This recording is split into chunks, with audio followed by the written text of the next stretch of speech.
The emergency beacon cut through the void like a desperate scream, its signal bouncing across relay stations throughout the Galactic Confederation's territory.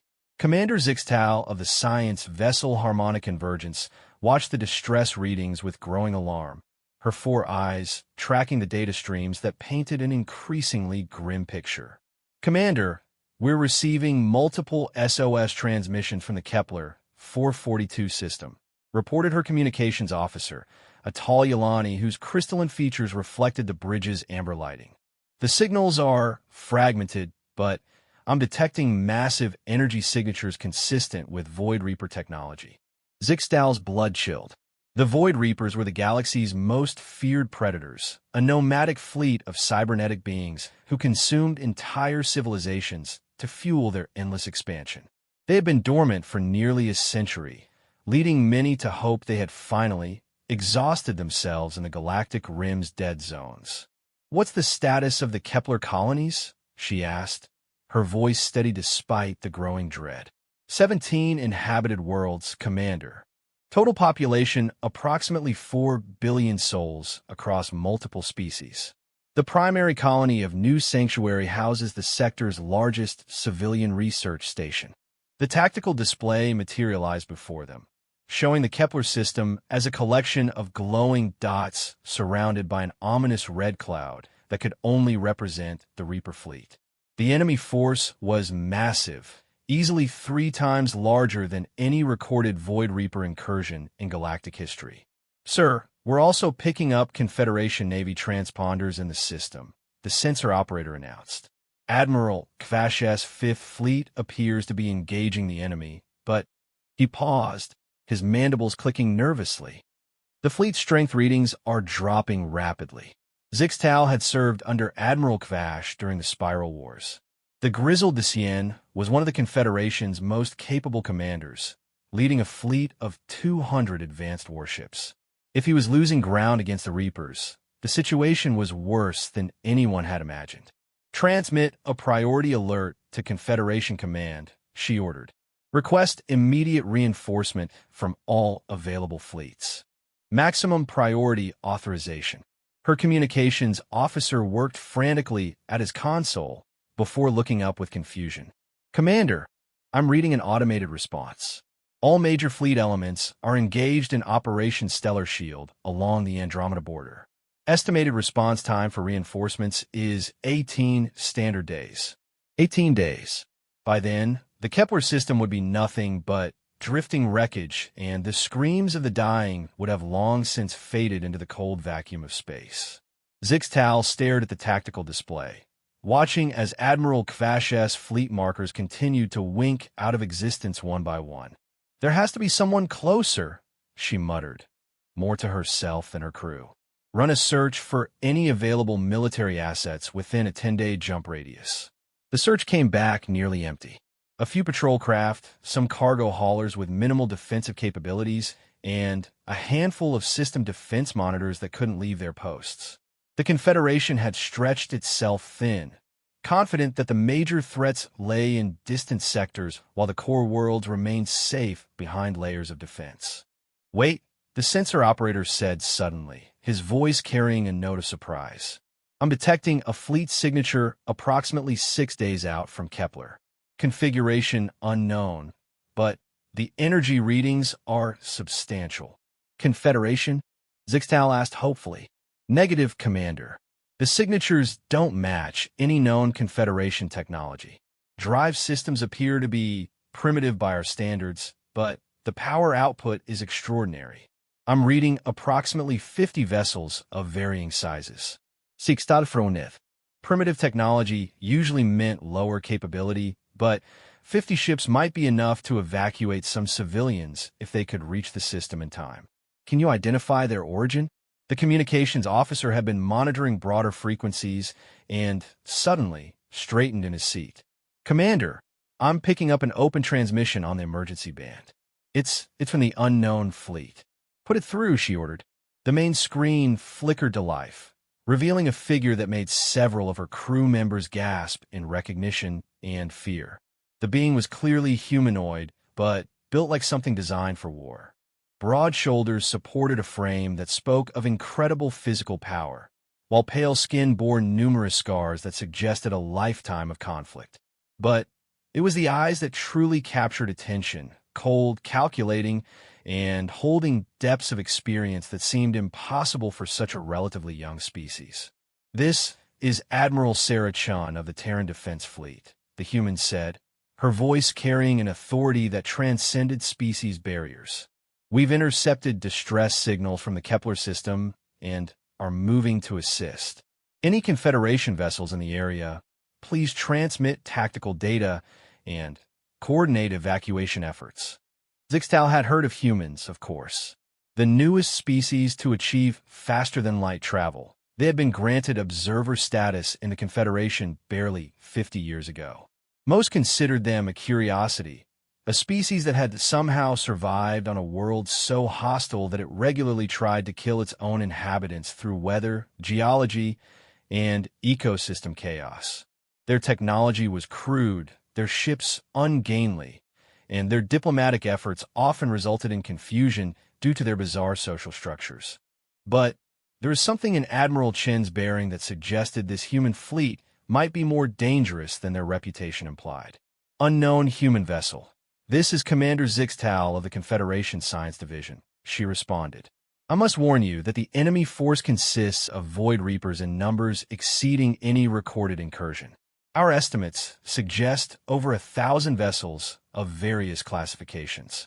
Admiral Kvash's Fifth Fleet of 200 ships is currently engaged and suffering heavy casualties." The human's expression didn't change, but something shifted behind those cold eyes. "Understood, Commander.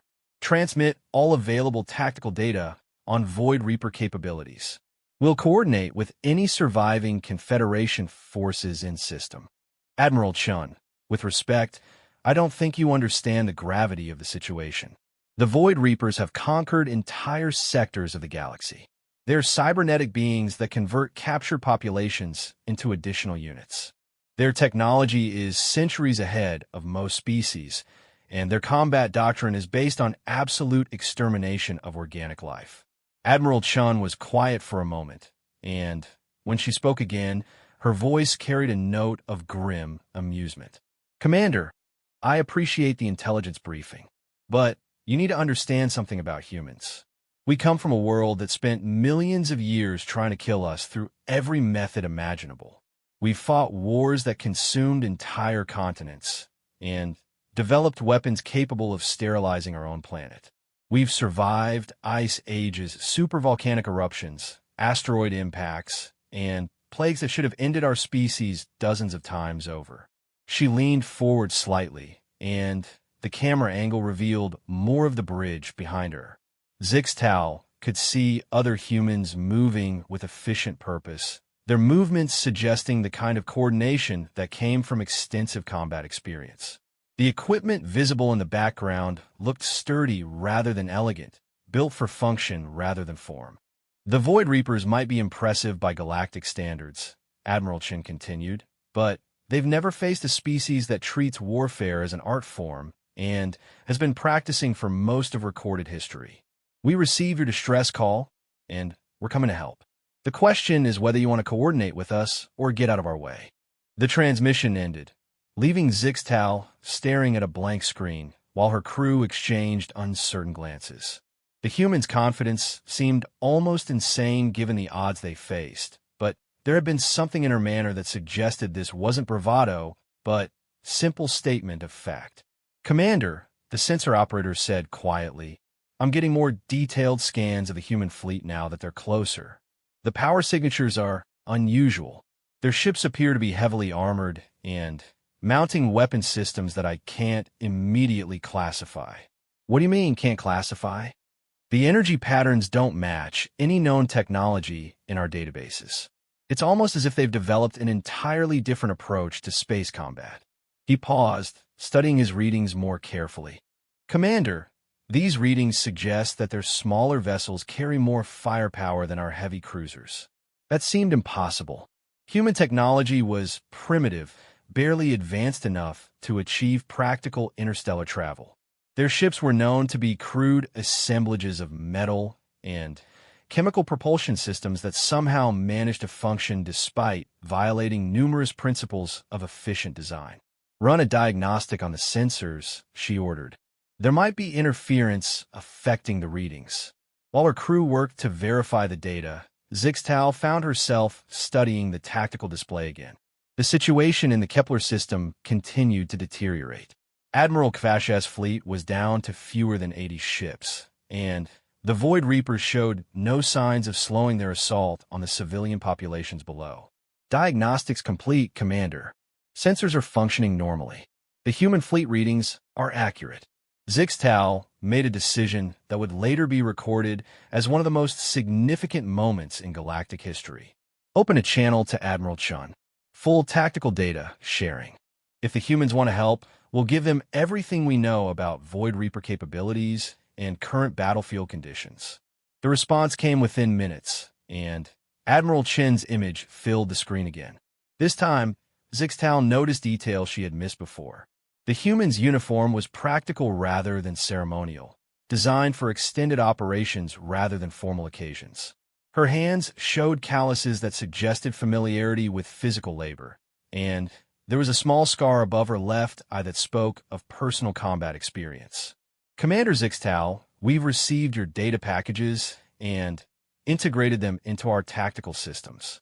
We're also picking up Admiral Kvash's command codes. We'll be entering the system in approximately 4 hours. I need you to transmit a message to the Admiral for me." "Of course, Admiral. What would you like me to tell him?" Admiral Chen's expression remained neutral, but there was something in her eyes that reminded Zixtal of a predator that had just caught scent of its prey. "Tell him that reinforcements are en route, but he needs to pull his remaining forces back to defensive positions around the civilian evacuation sites. We'll handle the main Reaper fleet. Admiral, I must again stress that you're facing over 1,000 enemy vessels.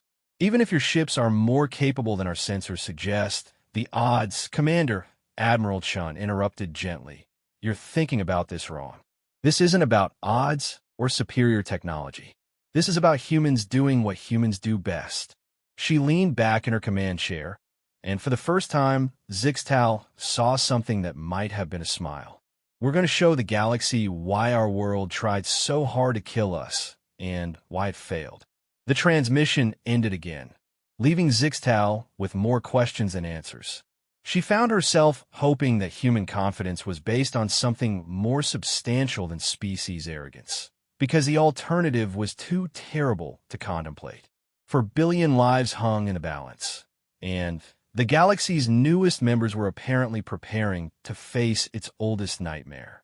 As the harmonic convergence changed course to follow the human fleet toward Kepler 442, Zixtal couldn't shake the feeling that she was about to witness something that would fundamentally change how the galaxy viewed both humanity and warfare itself. The humans claimed they were coming to help, but their admiral had spoken with the confidence of someone who had never lost a battle. Soon, they would all learn whether that confidence was justified or if the Void Reapers were about to claim another species for their endless hunger. Either way, the next few days would determine the fate of not just the Kepler system, but possibly the entire Confederation's future. Admiral Kvash felt the deck plating of his flagship vibrate as another Void Reaper plasma lance found its mark against the Stellar Dominion's shields. The massive Visian commander stood over 2 meters tall, his chitinous exoskeleton bearing the scars of a dozen conflicts. But nothing in his long career had prepared him for this level of sustained combat against such overwhelming odds. "Shield integrity down to 30%, reported his tactical officer, her normally steady voice betraying strain. "Forward sections 7 through 12 are completely sealed off. We've lost main engineering on Deck 4. The tactical display showed the grim reality of their situation. What had started as a fleet of 200 proud warships had been reduced to 73 vessels in various states of damage. The Void Reapers had emerged from hyperspace like a plague of mechanical locusts, their black vessels seeming to absorb light itself as they spread throughout the system. "Sir, incoming transmission from the Confederation's Science Division," the communications officer announced. Commander Zixtal has a message for you. Kvash accepted the transmission while continuing to monitor the battle. Zixtal's angular features appeared on his personal display, her expression grave but carrying a hint of something that might have been hope. Admiral, reinforcements are en route to your position. ETA approximately 3 hours. The fleet commander requests that you pull back to defensive positions around the civilian evacuation sites. Kvash's mandibles clicked in what might have been laughter if the situation weren't so desperate. Reinforcements?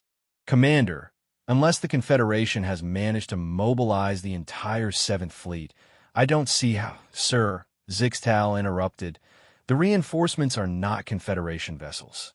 A human fleet has responded to our distress signal. 50 ships under the command of Admiral Sarah Chun. The silence on the bridge was broken only by the continued sounds of battle and the hum of straining systems. Kvash had encountered humans during diplomatic functions, finding them oddly aggressive for such a young species, but generally dismissing them as having little strategic value. Their technology was primitive, their military doctrine based on concepts that most advanced species had abandoned centuries ago. Commander, I appreciate any assistance, but 50 ships against a Void Reaper fleet of this magnitude. He paused as another impact shook the bridge. It would be better if they focused on evacuation efforts. My people can buy time, but those civilians need to be moved to safety. Admiral, I've shared all available tactical data with the human fleet. Their commander seemed confident about engaging the Reapers directly. Kvash was about to respond when his sensor operator spoke up urgently. Sir, we're detecting massive hyperspace distortions at the edge of the system. Multiple contacts emerging, configuration unknown. The main tactical display shifted to show the system's periphery, where space itself seemed to twist and bend as 50 vessels dropped out of hyperspace in perfect formation. Kvash had seen thousands of fleet deployments in his career, but nothing quite like this. The human ships moved with a precision that spoke of extensive coordination, their formations fluid yet maintaining optimal firing positions. By the ancestors, his tactical officer whispered, those ships, they're massive. She was right. Human vessels had always been described as compact and efficient, but these ships seemed built on an entirely different scale. The smallest vessels were the size of Confederation heavy cruisers, while the largest dwarfed anything in Kvash's fleet. Their hulls appeared to be constructed from some dark alloy that seemed to absorb sensor readings, giving them an almost predatory appearance. Admiral Kvash, this is Admiral Chun, came a voice over the open channel. Please transmit locations of civilian evacuation sites and maintain defensive positions. We'll draw the main Reaper fleet away from populated areas. Kvash opened a direct channel, studying the human admiral's image on his screen. She appeared remarkably calm for someone facing impossible odds, her pale features showing the kind of composure that came from extensive command experience. Behind her, the bridge of her ship looked like nothing Kvash had ever seen.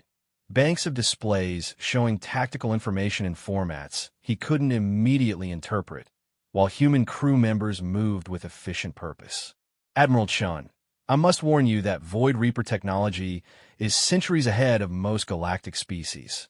Their ships are nearly indestructible, their weapons can burn through our strongest shields in seconds, and their combat AI can predict and counter most tactical maneuvers.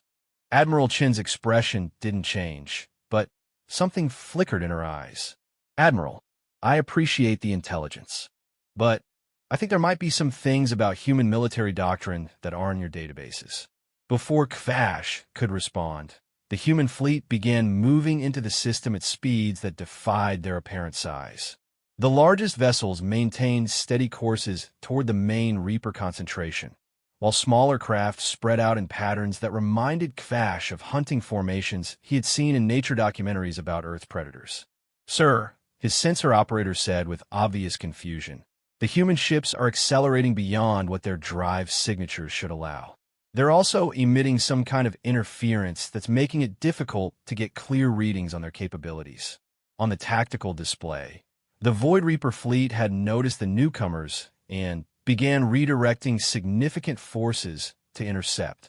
Over 300 Reaper vessels changed course, their dark hulls moving in the precise formations that had terrorized the galaxy for millennia. Kvash had seen those same formations destroy entire fleets, their coordinated firepower overwhelming any defense through sheer volume of fire. The first human ship to engage was a medium-sized vessel that Kvash's computers classified as roughly equivalent to a heavy cruiser. It approached a formation of 12 Void Reapers with what appeared to be suicidal directness, making no attempt at evasive maneuvers or tactical positioning. "What is that human doing?" Kvash's tactical officer asked. "They're heading straight into a crossfire zone with no cover." The answer came in a blaze of light that temporarily overloaded Kvash's sensors. When the displays cleared, 11 of the 12 Void Reaper ships were simply gone, reduced to expanding clouds of debris and exotic particles. The 12th ship was spinning out of control, its hull breached in dozens of locations. "What just happened?" Kvash demanded. His sensor operator was frantically recalibrating instruments. "Sir, I'm reading weapon discharges unlike anything in our databases. The energy signatures are off the scale, and the delivery system appears to be some kind of guided projectile rather than energy beams." Before anyone could process this information fully, more human ships engaged Reaper formations with similar results. The battle that Kvash had expected to be a desperate last stand was transforming into something else entirely. The Void Reapers, for the first time in recorded history, appear to be outmatched. "Admiral Chun," Kvash transmitted, "your weapons, how is this possible?" The human admiral's image appeared on his screen again, and this time Kvash could see the bridge activity behind her. Humans moved with calm efficiency between control stations, their voices carrying tactical updates in terms that Kvash couldn't entirely follow, but which clearly indicated systematic destruction of enemy forces. Admiral Kvash, human military doctrine is based on a simple principle that most species abandoned long ago. If you want to win a war, you need to be better at killing your enemies than they are at killing you. She gestured to something off-screen. "Our weapons technology might seem primitive by galactic standards, but we spent the last several hundred years perfecting the art of making things explode in the most efficient manner possible." Kvash watched as another group of human vessels engaged a Reaper squadron. This time he was able to track the weapons' fire more clearly. The humans were using some kind of kinetic projectile system, launching what appeared to be solid slugs at tremendous velocity. But these weren't simple metal rounds. Each projectile seemed to contain its own targeting system and warhead, seeking out specific vulnerable points on Reaper hulls. "Kinetic weapons?" Kvash asked in disbelief. "But Reaper armor is designed to deflect energy weapons. Physical projectiles should be even less effective." Admiral Chun smiled, and for the first time, Kvash understood why Earth had tried so hard to kill its inhabitants. That smile belonged to an apex predator that had just realized it was facing prey. "Admiral, most species developed energy weapons because they're clean, efficient, and don't require carrying ammunition. But they also follow predictable patterns that can be defended against." She paused as another Reaper formation vanished from the tactical display. "Human weapons are designed around a different philosophy. We don't want to disable enemy ships. We want to crack them open and watch their contents scatter across space." The battle was turning into a rout. Void Reaper ships that had seemed invincible were being systematically destroyed by human vessels that moved like living things, coordinating their attacks with a fluidity that spoke of extensive combat experience. The Reaper's traditional tactics of overwhelming firepower and coordinated formations were useless against enemies that could eliminate multiple targets with single shots. "Sir," Kvash's communications officer reported, "the Reaper fleet is attempting to withdraw toward the outer system, but the human vessels are pursuing and cutting off escape routes." Kvash studied the tactical display with growing amazement. The humans weren't just winning the battle. They were conducting it like a carefully orchestrated hunt. Larger vessels drove Reaper formations towards smaller, faster ships that waited in ambush. Enemy vessels that tried to flee found their escape routes blocked by human ships that had somehow anticipated their movements. Admiral Chun, your tactical coordination is remarkable. How are your ships communicating so effectively? We're using a distributed command system that allows each ship's captain to make independent decisions while maintaining overall strategic coordination, she replied. It's based on doctrine we developed for fighting wars where traditional command structures might be disrupted. A massive Void Reaper dreadnought, easily 3 times the size of any human vessel, emerged from behind one of the system's moons and opened fire on the nearest human ship. The energy beam that struck would have vaporized any Confederation vessel, but the human ship's armor seemed to absorb the impact with minimal damage. Impossible, cavage muteurde. That was enough firepower to destroy a space station. The human ship's response was swift and devastating. A stream of projectiles struck the Reaper dreadnought at specific points along its hull, and Kvash watched in fascination as secondary explosions rippled across the massive vessel. Within minutes, the dreadnought that had seemed unstoppable was breaking apart, its hull ruptured by internal detonations. Admiral Kvash, Admiral Chin said, our analysis suggests that Void Reaper technology is optimized for fighting conventional galactic warfare. Their shields, armor, and tactical systems are designed to counter energy weapons and standard fleet maneuvers. But they've never faced weapons designed by a species that considers warfare to be a survival necessity rather than a regrettable diplomatic option. The remaining Void Reaper fleet was in full retreat now, their formations scattered and their command structure apparently disrupted.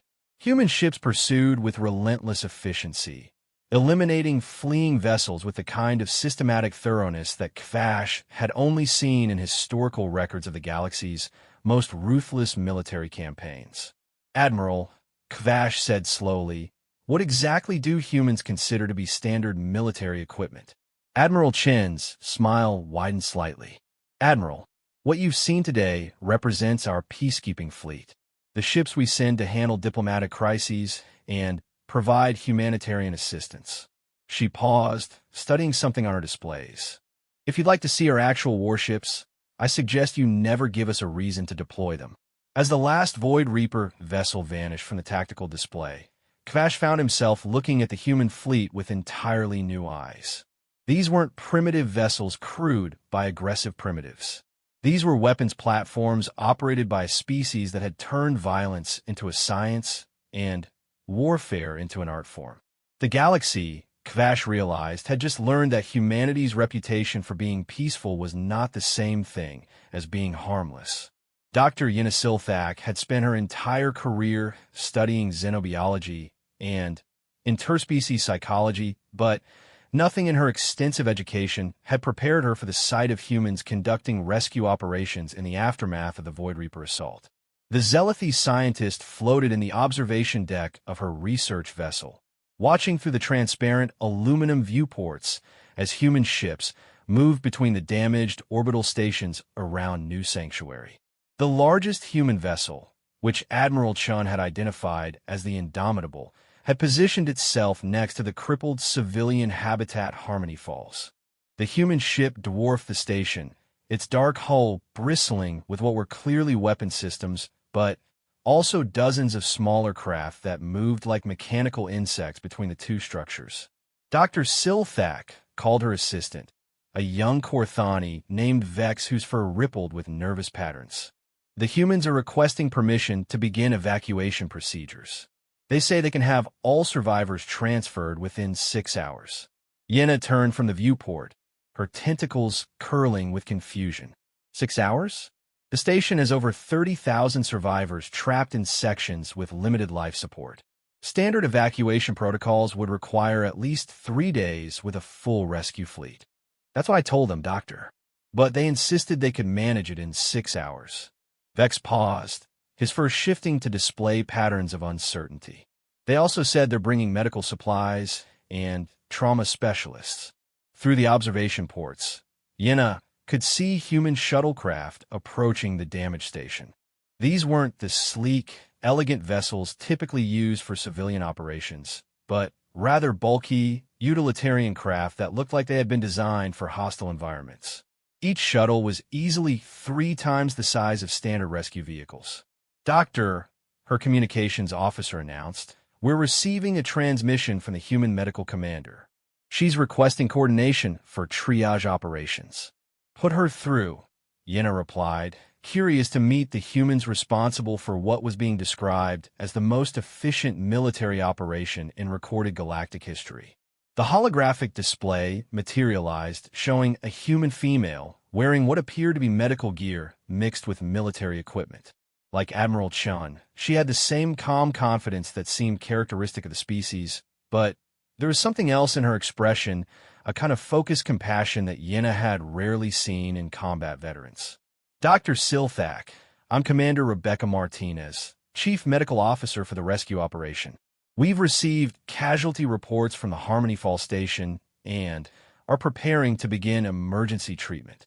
We'll need information about the biological requirements for each species represented among the survivors." Yenna found herself impressed by the humans' directness. Most species would have spent considerable time on formal greetings and protocol exchanges before addressing practical concerns. "Commander Martinez, I have that information available, but I must ask about your medical capabilities. We have 17 different species aboard that station, each with unique physiological requirements." "Understood, Doctor. We've brought field hospitals equipped for multi-species operations, along with medical personnel trained in xenobiology." Commander Martinez gestured to something off-screen. "We also have manufacturing capability to synthesize any medications or equipment we might need for species not in our standard databases." "Manufacturing capability? You can produce medical supplies in space." Commander Martinez smiled with what appeared to be genuine warmth. "Doctor, humans learned a long time ago that you can't depend on supply lines in emergency situations. Every one of our ships carries fabrication equipment capable of producing everything from food to complex medical devices. It's just a matter of having the right raw materials and specifications." As if to demonstrate this capability, Yenna watched through the viewports as human shuttles began docking with the damaged station. Each craft disgorged not only rescue personnel, but also equipment that was clearly being assembled on site. Within minutes, what appeared to be a complete field hospital was taking shape in the station's main cargo bay. "Commander, how is this possible? The logistics alone should take days to coordinate." "Dr. Silthak, I think there might be some fundamental differences in how our species approach emergency response." The human medical officer pulled up what appeared to be a tactical display showing the station's layout. "Humans have been dealing with natural disasters, wars, and catastrophic events for our entire history. We've learned that rapid response isn't just about speed. It's about having the right equipment and training to handle any situation." Yenna studied the display, noting that the humans had somehow obtained detailed schematics of the station's internal structure. "How did you acquire architectural data for the station?" "Those files are stored in secured databases. We reconstructed the layout using sensor scans and architectural analysis software," Commander Martinez replied matter-of-factly. "Standard emergency protocol when dealing with damaged structures. We need to know exactly what we're working with before sending teams inside." The conversation was interrupted by Vex's excited announcement. "Doctor, you need to see this. The humans are extracting survivors from sections we thought were inaccessible." Yenna moved to a different viewport that provided a view of the station's damaged primary section. Human rescue teams in powered armor were cutting through twisted metal barriers that had sealed off entire sections during the Reaper attack. But they weren't just cutting random holes. They were creating precisely engineered access points that maintained structural integrity while allowing rapid extraction of survivors. "Commander Martinez, your people are working in sections that should be impossible to reach safely. How are they navigating through that damage?" "Our rescue specialists are trained for disaster operations in hostile environments," the human explained. "They're using ground-penetrating sensors to map safe passages and structural analysis software to ensure they don't cause secondary collapses. Every human rescue technician goes through the same training we use for combat engineers. As Yenna watched, she began to understand something profound about human psychology. These weren't just military personnel conducting a rescue operation. They were a species that had internalized the concept of emergency response to the point where it had become instinctual. Every action was purposeful. Every tool was designed for maximum efficiency, and every team member seemed to know exactly what needed to be done without requiring constant coordination. Dr. Silthak called her sensor operator. "I'm detecting some unusual activity around the other damaged stations. The humans appear to be conducting simultaneous rescue operations at all 17 sites." Yenna felt her breathing slits flutter with surprise. Simultaneous operations? That would require coordinating hundreds of teams across multiple locations. Commander Martinez nodded, as if this were perfectly normal. "We have rescue teams deployed to every station and habitat in the system. Each team is equipped for independent operation, but can call for additional resources if needed. Our command ship is coordinating overall logistics, while individual team leaders handle tactical decisions." Through the communication system, Yenna could hear fragments of human rescue communications, teams reporting successful extractions, medical personnel calling for specific equipment, engineers discussing structural repairs. But what struck her most was the tone of these communications. There was no panic, no confusion, just calm professionals executing well-rehearsed procedures. "Commander, this level of coordination requires extensive preparation. How did your people train for this type of operation?" Dr. Silthak, every human city has emergency response teams that train for disasters on a regular basis. Every human ship crew includes personnel cross-trained in damage control, medical aid, and rescue operations. It's not special training, it's just part of being human. Commander Martinez paused to review something on her display. "We learned early in our history that disasters don't wait for convenient timing, so we prepare for them as a matter of course." Yenna was beginning to understand why Admiral Chun had seemed so confident about facing the Void Reapers. This wasn't a species that had developed military capabilities as an afterthought. They were a people who had turned survival itself into a systematic science. "Doctor," Vex reported, "the first wave of evacuees is arriving at the human ship. They're being processed through what appears to be a complete medical facility." Yenna moved to observe the indomitable docking bays, where a steady stream of survivors was being brought aboard human vessels. Each evacuee was being examined by medical teams, treated for injuries, and processed through what looked like the most efficient triage system she had ever seen. "Commander Martinez, your medical facilities are remarkable. How many patients can you handle simultaneously?" "The Indomitable alone can treat over 5,000 patients with full life support for all major galactic species," the human medical officer replied. "Our entire fleet can handle approximately 20,000 patients with critical care capability and 50,000 with standard medical support." The numbers seemed impossible. Most hospital ships could handle perhaps a few hundred patients at maximum capacity. The humans were claiming medical capabilities that exceeded entire planetary medical systems. "Commander, forgive my skepticism, but those numbers would require medical equipment and personnel far beyond what your ship's size should allow." Commander Martinez smiled again. "Doctor, human medical doctrine is based on the assumption that we might need to treat large numbers of casualties under adverse conditions. Our ships are designed with modular medical facilities that can be rapidly expanded and configured for different types of emergencies." As if to demonstrate, Yenna watched as sections of the human ship's hull opened to reveal what were clearly prefabricated medical modules being assembled in space. Within an hour, the Indomitable had effectively tripled its medical capacity by deploying temporary facilities around its hull. "How is this possible?" Yenna whispered. "Dr. Silthak," Commander Martinez said gently, "I think you're viewing this from the perspective of a species that developed spaceflight in a peaceful environment.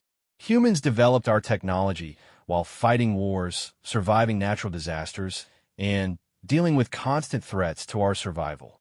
Every system we build has to work under the worst possible conditions. The rescue operation continued with mechanical efficiency. Human teams extracted survivors from sections that engineering experts had declared inaccessible.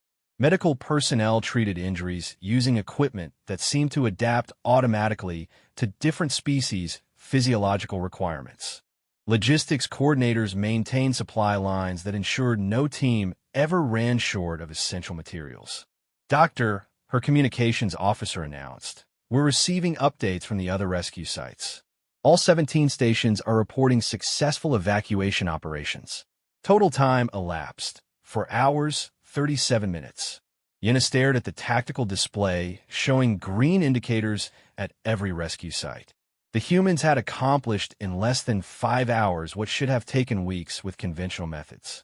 They had done so while maintaining safety standards that exceeded galactic norms and providing medical care that was superior to most civilian facilities. Commander Martinez, Yenna said slowly, what you've accomplished here today will change how the galaxy views emergency response operations. The human medical officer looked puzzled. Dr. Silthak, we just did what needed to be done. The people in those stations needed help, and we had the capability to provide it. That's not exceptional. That's just basic decency. As Yenna watched the human fleet prepare to transport the rescued survivors to safe facilities, she realized that the galaxy's understanding of humanity had been fundamentally wrong. These weren't primitive aggressors who had stumbled onto the galactic stage. They were a species that had spent their entire evolutionary history preparing for exactly this type of crisis. The Void Reapers had discovered this truth through violence. The survivors of Kepler 442 were learning it through compassion. Either way, the galaxy would never underestimate humanity again. High Chancellor Vexthran stood before the assembled representatives of the Galactic Confederation, his ornate robes reflecting the chamber's ceremonial lighting as he prepared to address what many considered the most significant gathering in galactic history. The ancient Vorthan had overseen countless diplomatic sessions during his 2-century tenure, but nothing had prepared him for the implications of what had occurred in the Kepler system. The vast circular chamber buzzed with conversation in dozens of languages as representatives from over 400 member species discussed the events that had fundamentally altered their understanding of galactic power dynamics.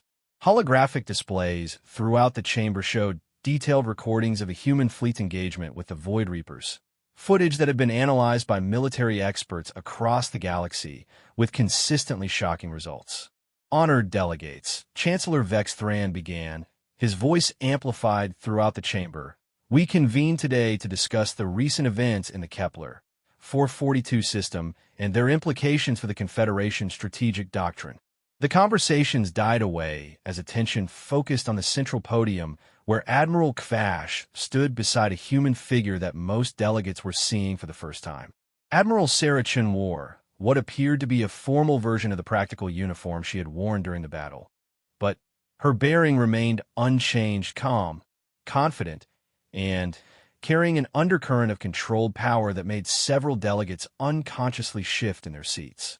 Admiral Kvash, the Chancellor continued, please present your preliminary report on the Kepler incident. The massive Thesian commander activated a holographic display showing the tactical progression of the battle. Honor delegates, what occurred in the Kepler system challenges fundamental assumptions about space combat and military capability that have guided Confederation doctrine for centuries. The display showed the initial Void Reaper assault, their overwhelming numerical advantage, and the systematic destruction of Kvash's fleet. Then, it shifted to show the arrival of the human fleet and the subsequent reversal of the battle's outcome. The Void Reaper fleet consisted of over 1,000 vessels of various classifications, representing the largest enemy force encountered in recorded history. Their technology was consistent with previous encounters. Energy weapons capable of overwhelming conventional shields, adaptive armor that could deflect most known weapon systems, and tactical coordination through cybernetic networks that allowed near-instantaneous response to battlefield changes. Murmurs rippled through the chamber as delegates absorbed the magnitude of the threat that had been faced. Several representatives from species that had previously encountered Void Reapers were nodding grimly, recognizing the description of nearly invincible enemies. The human fleet consisted of 50 vessels, Kvash continued, and the murmurs grew louder. Within 6 hours of engagement, the Void Reaper fleet had been completely destroyed or routed. Human casualties were negligible. The chamber erupted into conversations as delegates struggled to process this information. The mathematical impossibility of what Kvash was describing seemed obvious to everyone present, yet they were looking at the tactical recordings that proved it had actually occurred. Chancellor Vex Thran raised his hand for silence. Admiral Kvash, please explain how this outcome was achieved. The human military doctrine appears to be based on principles that most galactic species abandoned millennia ago, Kvash replied, studying his notes. They employ kinetic weapons systems that bypass conventional energy defenses, tactical coordination that allows independent decision-making while maintaining strategic coherence, and ship designs optimized for sustained combat operations rather than efficient peacetime transportation. He gestured to the tactical display, which now showed detailed analysis of human weapons effects. Most significantly, human weapons technology appears to be designed specifically for destroying heavily armored targets rather than disabling them. Where conventional galactic warfare seeks to minimize casualties and preserve resources, human doctrine prioritizes absolute elimination of enemy capability. Ambassador Tvara of the Centauri Collective rose from her seat, her crystalline features reflecting concern. Admiral Kvash, are you suggesting that human military technology is superior to our most advanced systems? Kvash exchanged a glance with Admiral Chun before responding. Ambassador, I'm suggesting that human military technology is designed for entirely different objectives than our systems. Their approach to warfare appears to be based on the assumption that conflicts will be resolved through superior firepower rather than negotiated settlement. That sounds remarkably primitive, commented Representative Yiltar from the Andromedan Trade Union, his multiple arms gesturing dismissively. Most civilized species have moved beyond such crude approaches to conflict resolution. Admiral Chun spoke for the first time since entering the chamber, her voice carrying clearly throughout the vast space. Representative Yiltar, may I ask how many major conflicts your species has survived in the last 1,000 years? The Andromedan representative paused, clearly puzzled by the question. Survived? We have participated in several trade disputes and territorial negotiations, but actual warfare has been unnecessary for over 8 centuries. And how many extinction-level events has your homeworld experienced during your species' evolutionary history? Extinction-level events? I'm not certain I understand the relevance of your question, Admiral. Admiral Chun moved to the center of the chamber, her presence somehow commanding attention from every delegate present. Representatives, I think there may be some fundamental misunderstandings about human development that need to be addressed. She activated her own holographic display, showing what appeared to be a rotating planet covered in blue oceans and white clouds. This is Earth, the human homeworld. It may look peaceful from space, but it has spent the last 4 billion years trying to kill everything that lives on its surface. The display shifted to show cross-sections of the planet's geological history. Earth has experienced 5 major extinction events that eliminated most life forms. Asteroid impacts, supervolcanic eruptions, ice ages that covered most continents in kilometer-thick glaciers, and atmospheric changes that poisoned entire ecosystems. Each time, life survived and adapted, becoming more resilient and more capable of surviving the next catastrophe. Several delegates were leaning forward in their seats, clearly fascinated despite themselves by this description of a world that seemed almost mythically hostile. Human civilization developed during a period when Earth was experiencing rapid climate change, frequent natural disasters, and ecosystem instability. We learned to build our cities expecting them to be destroyed by earthquakes, floods, or volcanic eruptions. We developed agriculture assuming that periodic famines would require emergency food distribution. We created governments based on the assumption that external threats would regularly attempt to destroy our societies. The display now showed human historical footage, cities being rebuilt after earthquakes, emergency responses to floods, coordination of resources during wartime.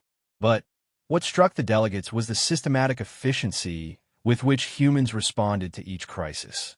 Every human child learns emergency procedures before they learn advanced mathematics.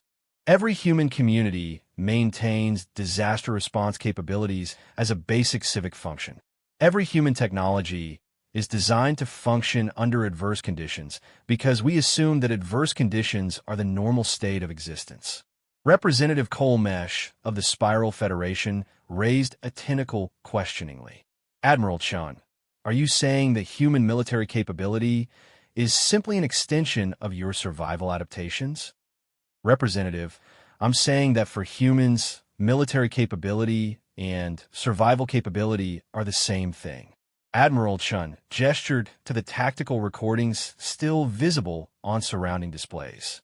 The weapon systems that destroyed the Void Reaper fleet were developed from technologies we use for asteroid mining, planetary engineering, and deep space construction. Our coordination protocols were adapted from emergency response procedures used by civilian disaster relief organizations. The chamber fell silent as delegates absorbed the implications of what they were hearing. Several species were known for their military prowess, others for their technological advancement. But humans appeared to represent something unprecedented, a species where advanced civilization and warrior capability had developed as integrated aspects of the same evolutionary pressure. Chancellor Vex Thran spoke into the silence. Admiral Chun, what are the implications of human military doctrine for Confederation security policy? Admiral Chun considered the question carefully before responding. Chancellor, humans are natural allies to any species facing existential threats. We understand survival pressure, and we respect any people who have successfully navigated their own evolutionary challenges. She paused, studying the faces of the delegates around her. But we also have little patience for those who would threaten peaceful populations or attempt to impose their will through superior force. Is that a threat, Admiral? Asked Ambassador Tfara, though her tone suggested curiosity rather than hostility. Ambassador, it's a statement of capability and intent. Admiral Chin's expression remained neutral, but something in her eyes reminded every delegate in the chamber of the tactical recordings they had just watched. Humans are prepared to defend not only ourselves, but our allies against any threat, using whatever level of force proves necessary to ensure survival. The implications of this statement rippled through the chamber as delegates realized they were witnessing the emergence of a new galactic power structure. Humanity was not seeking dominance or territorial expansion. They were simply making it clear that any threat to civilized populations would be met with overwhelming and decisive response. Representative Zilkar of the Outer Rim territories spoke up. Admiral, what would humans require from the Confederation in terms of formal alliance status?